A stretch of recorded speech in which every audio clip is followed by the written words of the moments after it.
यह इंटरव्यू मैंने तब लिया था जब मेरे पिता Shri Hari Narayan Singh ji 4th stage lung cancer से लड़ रहे थे। पापा की 4 कीमोथेरेपी हो चुकी थी।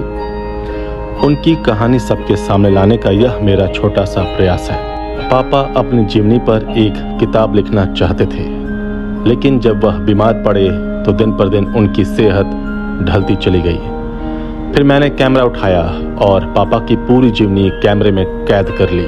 स्वास्थ्य कारणों के कारण पापा बहुत देर तक बैठ नहीं पाते थे, बहुत समय भी नहीं दे पाते थे, लेकिन उन्होंने अपने लोगों के लिए तकलीफ सहकर भी अपनी कहानी को साझा किया। पापा का इंटरव्यू लेना मेरे लिए तो सुखद पल था, लेकिन जिस परिस्थिति में मैं इंटरव्यू ले रहा था, मैं वह पीड़ा बयां नहीं कर सकता। प्रस्तुत है कहानी हरि नारायण सिंह की भाग 1।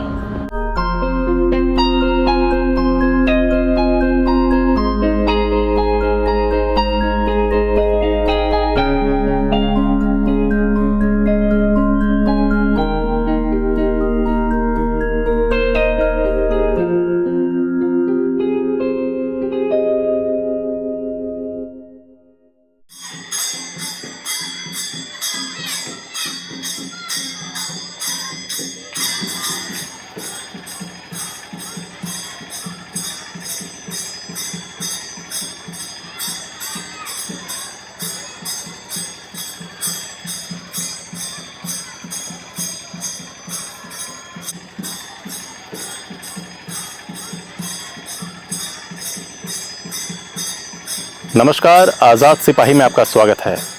मैं हूं राकेश सिंह। आज हमारे साथ हैं आज़ाद सिपाही के प्रधान संपादक हरि नारायण सिंह जी। हम लोग हरि नारायण सिंह जी का पूरा जीवन परिचय जानेंगे। काफ़ी संघर्षों भरा इनका जीवन रहा है। उसके बाद इन्होंने जो मुकाम हासिल किया उसकी तुलना नहीं की जा सकती। तो सर, जो आपका शुरुआती जीवन था उसके बारे में ज़रा हमें बताइए। आज की तारीख में और बचपन में जो कुछ हम लोगों ने देखा, जब उसकी तुलना करते हैं राकेश, तो आज देखते हैं कि लोग जो है करियर बनाने के लिए संघर्ष करते हैं, आगे बढ़ने के लिए संघर्ष करते हैं। लेकिन हम लोगों का जो बचपन बीता है, जिस परिवार में हम लोगों का जन्म हुआ, यहाँ से हम लोग पले बढ़े, आगे बढ़े, वहाँ करियर नाम की कोई चीज़ हुआ नहीं करती थी। जीवन यापन के लिए कैसे संघर्ष किया जाता है, ये जन्म के बाद से ही हम लोगों को एहसास होने लगा। जी, हम लोग का गांव पूर्वी उत्तर प्रदेश गाजीपुर जिले के एकदम पूर्व भाग में स्थित था। वहाँ जाने का एकमात्र साधन एक करीमुद्दीनपुर रेलवे स्टेशन है। वहाँ उतर के 3 किलोमीटर उत्तर की तरफ हम लोग जाते थे। गांव का नाम पातेपुर। 200 घरों का टोला था वो। उसमें प्रमुख रूप से राजपूत, यादव, कोयरी, तेली, इसके बाद कुम्हार, करीब 20-25 घर मुस्लिम भी वहाँ थे। धोबी, मतलब कई जातियों का सम्मिश्रण था उस गांव में। जी। और उस गांव से ही लगा हुआ एक टोला था जो हरिजन बस्ती थी, और उसके उत्तर तरफ ब्राह्मणों की बस्ती थी। गांव में भी कुछ ब्राह्मण थे, राजभर काफ़ी संख्या में थे। ये हम लोग बहुत ही मध्यम भी नहीं कहिएगा, एक साधारण किसान परिवार में हम लोगों का जन्म हुआ। पिताजी और माताजी थे, दोनों ही शिक्षित नहीं थे उस समय। 7 भाइयों का जन्म हुआ। ऐसे तो कुल 9 हुए, लेकिन 2 भाई असमय वो मृत्यु के गाल में समा गए कुछ बड़ा होने के बाद। 7 भाई और 2 बहन जी हम लोग थे। और उस समय कृषि भी मौसम पे आधारित थी और ज़मीन भी जहाँ तहाँ बिखरी हुई थी। कुछ कुछ जगहों पे ज़मीन थी तो पानी का साधन नहीं था, लोग वहाँ जाते नहीं थे, वहाँ खेती नहीं होती थी। थोड़ी बहुत ज़मीन आसपास में थी, उसमें लोग खेती करके किसी तरह से जीवन यापन करते थे। खेती में ही मतलब उस खेती से ही मतलब तन ढकने के लिए कपड़े की व्यवस्था होती थी, पर्व त्यौहार मनाया जाता था। और उस समय सारा वो सरकारी स्कूल था, गांव में एक प्राइमरी स्कूल था, इसके बाद हाई स्कूल भी एक जगह था, तो मिडिल स्कूल था, फिर इसके बाद एक इंटरमीडिएट स्कूल था। तो वो करीब करीब लगभग सरकारी ही व्यवस्था हुआ थी। फीस के नाम पे सरकारी स्कूल में तो प्राइमरी तक तो कुछ लगता नहीं था, और जो 8वीं और 10वीं तक की जो पढ़ाई थी वो भी बहुत सामान्य फीस वहाँ थी, तो वहीं पढ़ाई होती थी। तो हम लोगों का जो मुझे याद है, मतलब जो भाई लोग भी थे, तो पैसे के अभाव में वो बहुत अच्छी तरह से वो लोग पढ़ नहीं पाए। मतलब पैसा का अभाव था हम लोगों के पास। प्राइमरी स्कूल तक की तो शिक्षा ले ली, लेकिन मिडिल गए, मिडिल के बाद 10वीं की परीक्षा में जो फॉर्म भरने में कुछ पैसे उस समय लगते होंगे, उतने पैसे भी नहीं थे कि लोग मतलब फॉर्म भर सकें, परीक्षा दे सकें। तो भाइयों में हमें नहीं लगता कि ऊपर से जो करीब हमारे जो 3-4 भाई थे वो शिक्षा नहीं ग्रहण कर पाए। उसमें से बीच में एक थे, वो किसी तरह से मिडिल स्कूल तक गए थे। बाकी 4वीं 5वीं 6ठी क्लास के बाद जो है, जैसे ही 14-15 साल की उम्र में लोग हुए, तो उनकी मतलब उनका मुख्य ये था कि कैसे हम लोग खेती के काम में कुछ हाथ बटा सके, कुछ अनाज पैदा हो सके और 2 जून की रोटी मिल सके। क्योंकि पिताजी अकेले थे, तो क्या क्या करते, वो खेती बाड़ी करते, घर देखते, क्या करते। मुझे याद है अभी भी, मतलब कई ऐसी शामें गुजरी होंगी या कई ऐसे सुबह भी गुजरी होगी जब हम लोग यहाँ खाना नहीं बनाता। तो लिहाजा मान लीजिए कभी गुड़ खा के सो गए हम लोग, कभी अचार खा के सो गए, लेकिन तब भी न किसी से गिला था, न शिकवा शिकायत, किसी से कुछ नहीं था। हाँ, पिताजी थे कि वो भैंस शुरू से ही रखते थे, तो दूध और दही का अभाव हमारे घर में नहीं था। अगर खाना नहीं भी बना तो रात में 1-1 गिलास दूध सबको मिल जाता था, और दिन में मट्ठा उठा छाछ मिल जाती थी। फिर दिन में शरबत वगैरह भी पी करके, गन्ने, जब जाड़ा का दिन था तो गन्ने का शरबत रोज से काम चल जाता था। गर्मी में था तो गुड़ का शरबत बना के लोग पी लेते थे। और घर में सत्तू रहता था, गर्मियों के दिन के लिए सत्तू बना के रखा जाता था, तो उसमें बनाने जैसी कोई बात थी नहीं। कोई भी उठा और घोरा उसको पी गया जी। तो इस तरह से बहुत आराम से कटपिट रहा था। और मुझे याद है कि उस समय हम लोगों को तन ढकने के लिए साल में 2 कपड़े मिलते थे। एक होली के समय पिताजी हम लोगों के लिए, सबके लिए 1 सेट कपड़ा बनाते थे। एक चीज़ मैंने फील किया कि मतलब न किसी से शिकवा, न किसी से शिकायत, न किसी से कुछ, पता ही नहीं चलता था। अगर मान लीजिए खाना नहीं भी बना तो अगल बगल के लोग जान नहीं पाते थे कि हम लोग खाना खाए हैं कि नहीं खाए हैं। मतलब ये बात कहीं बाहर जाती नहीं थी, क्यों कहने वाला कोई था नहीं। तो 1-2 बार ऐसा भी हुआ है कि अनाज के अभाव में भी खाना नहीं बना है, और बाकी जो माँ बीमार हो जाती थी तो खाना नहीं बनता था। लेकिन उसके लिए थोड़ी सी व्यवस्था करके ज़रूर रखते थे कि कभी सत्तू रहेगा या घर में रह जाए, या चूड़ा कैसा था थोड़ा, अगर उसको बना के लोग रखते थे कि कभी ऐसी व्यवस्था, तो उसको लोग एक भूजा बोलते हैं, दाना बोलते तो भूज कर लोग रखते थे, तो वो थोड़ा भूजा के लोग खा लेते थे। गुड़ तो बताइए जैसे दूध दही थी तो उससे हो जाता था।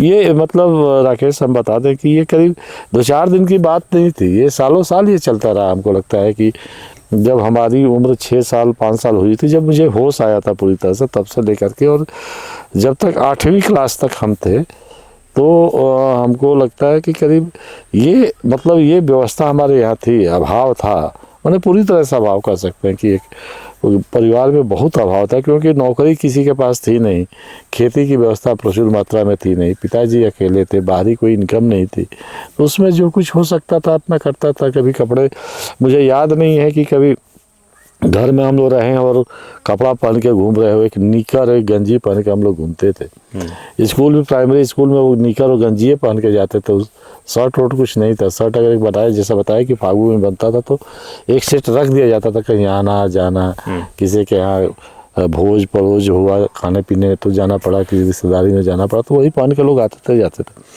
मुझे याद है कि हम लोग जहाँ पहले हमारे दादा बाबा थे जहाँ से हम लोग मतलब आकर के दूसरी जगह आकर के बसे, वहाँ से करीब 3 किलोमीटर इधर, तो उस गांव में से आना जाना था, रिश्तेदारी थी, सारा कुछ था। तो जब हम लोग जाते थे वहाँ गांव में किसी के यहाँ आयोजन अगर होता था खान पान का, तो यहाँ से सब लोग जाते थे। शाम के समय में हाथ में लोटा लेकर के जाते थे। बीच में एक नदी पड़ती थी, उसमें जब पानी थोड़ा कम हो जाता तो नाव नहीं चलती थी उसमें, लेकिन उसमें तब भी हमको लगता है कि छाती भर पानी रहता था। अब करें क्या, एक सेट का आदमी कपड़ा पहन के जाता था, फिर वहाँ हमें याद है नदी के किनारे हम लोग जाते थे, फिर गमछा में ये कर लेते, कपड़ा खोल लेते थे, गमछा पहन लेते थे, माथे पर जो कपड़ा था, पैजामा और कुर्ता जो भी था पहन के माथे पे बांध लेते थे, नदी पार होते थे। फिर उस पार गए हम लोग, फिर इसके बाद जो है गमछा से देह को पूछे, फिर उसी को पहन के भी खाने चले गए। फिर खा के भी आते थे, तो यही प्रक्रिया थी कि फिर के मतलब ये फिर आके हम लोग आते थे, रात को 9 बजे 10 बजे आए, फिर सो गए। और उसमें एक चीज़ और जो सबसे बड़ा आनंद था कि 3 महीना हम लोगों का पुआल के खोप में बिकता था। जब धान होता था ना, धान काट करके जब दरवाजे पार आता था, तो जाड़े के दिनों में वो पहले उसकी पिटाई होती थी, पीटने के बाद धान जो निकलता था, तो उसको खाट वोट लगा के, बांस उस लगा करके, और ऊपर से धान रख दिया जाता था चारों ओर से।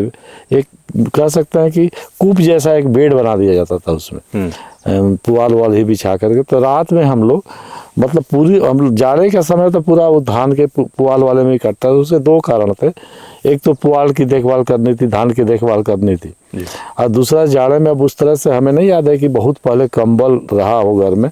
आज हम 60 साल पहले की बात बता रहे हैं, 60 साल पहले की बात। कंबल नहीं, वो मतलब वो पुराने कपड़े का वो एक गेदरी टाइप का हर घर में जो बहुत संपन्न रहता होगा, वो कभी कुछ बनवाता होगा, हमको नहीं याद है, क्योंकि शहर में ही रजाई बनती थी। शहर हम लोग के यहाँ से 30 किलोमीटर दूर था, तो वहाँ से बहुत कम लोग कुछ लाते होंगे, तो पता भी नहीं कि वो लोग क्या करते थे। लेकिन हम लोग के यहाँ वही पुराने जो कपड़े होते थे, धोती है, चादर है, ये सब तमाम सब चीज़ों को माँ सब क्या करती थी कि उसको सिलती थी, सब 5-7 सतह लगा के उसको सिलाई जाता था। उसके अलग अलग कलाकारी होती थी, देखने में बहुत अच्छा लगता था। तो बिछाने के लिए काम आता था, ओढ़ने के लिए अलग तरीके से बनाया जाता था, तो वही होता था हम लोगों के पास। तो 3 महीना तो पुआल के ये में खोप में हम लोग गुजारते थे। अब बहुत आनंद है, तो उसमें पढ़ रहे हैं, लालटेन लेके पढ़ाई भी हो रही है, खेल भी रहे हैं, कूद भी रहे हैं। और इसके बाद घर के बाहर होता था या मतलब वो द्वार होता था, खेत में नहीं होता, द्वार पे मतलब द्वार पे ही होता था, क्योंकि अब बाहर में खेत में तो फिर मान ली वहाँ जानवर होगा, दूसरे लेके चले जाए। पहले तो थोड़ा थोड़ा भी अनाज की भी एक तरह से रखवाली होती थी। उस समय कई बार चोरों का भी आतंक था कि पता चला कि आप देखभाल नहीं किए तो खेत से ही लोग अनाज काट के लगे। पहले अनाज की चोरी होती थी, पहले पैसे रुपये की चोरी नहीं थी। अगर वहाँ किसी के यहाँ सेधमारी हो गई, कुछ चली गई, तो पता चला कि बोड़ा का बोड़ा चावल अनाज जिसका है, और बर्तन खाने पीने का जो होता था उस ज़्यादा चोरी होती थी। कपड़े वपड़े चोरी, जूते वूते चोरी हो जाते थे। अब तो खैर चोर आते तो गहना जेवर लेकर के जाते हैं, तो उसको भी रखने का भी जो बनाया जाता था बहुत तरीके से, कोई चुरा के लेके नहीं जाए या जानवर नहीं खाए। तो 3 महीना उसमें होता था। फिर जिस समय गेहूं की पैदावार जब होती थी, वो करीब मार्च के एंड में और अप्रैल महीना में, तो वो मतलब दरवाजे पर नहीं, दरवाजे से बाहर जो खेत होता था नज़दीक वाले में, तो उसमें एक जगह बनाई जाती थी जहाँ गेहूँ बैलों से दवाई होती थी उसमें। उस समय थ्रेसर और ये सारी चीज़ें नहीं थी, काट के आता था, और सूखने के बाद जो है 2-4-5 बैल जो कुछ अपने पास होते थे, कुछ मांग करके बैल आते थे, और उसको करीब 3 दिन 4 दिन सुबह से लेके, हमको लगता है कि सुबह 8 बजे से लेके शाम को 6 बजे 7 बजे तक एक ही जगह पर बैल चलता था। 3-4 दिन में करीब हमको लगता है कि 4-5 बोरा के आसपास गेहूँ ये होता था। तो ये करीब 2 महीने तक गेहूँ की वो होती थी, दवाई उसको बोलते हैं।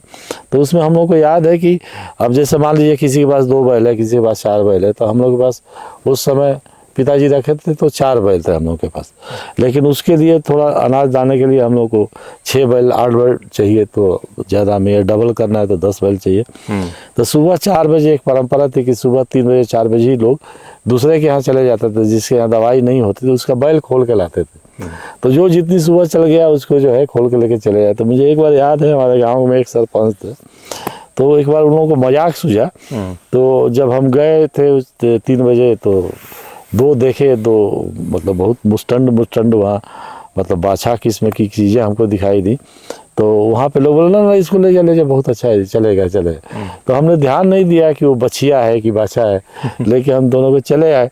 हम भी मगन थे कि चलिए दवाई होगी। जब दवाई में जाना तो पिताजी बोले कि, तो उसके बाद डांटे, बोले क्या करते तुम बच्चिया को लेके आ गए, गाय से दवाई होती नहीं थी। तो पूरा उस समय मजाक भी हुआ था फिर ले जा करके। तो ये 2-3 महीने हम लोगों को वो जो खेत होता था ना गर्मी के दिन में, रात में उसी पर जो गेहूं का जो पुआ मैंने बनता था वो, तो उसी पर बिछा के हम लोग सोते थे कि कोई गेहूं चोरी नहीं कर ले। और बाहर में हवा भी लगती थी और देखभाल भी हो जाता था, समय भी कट गया, आनंद भी आता था बहुत।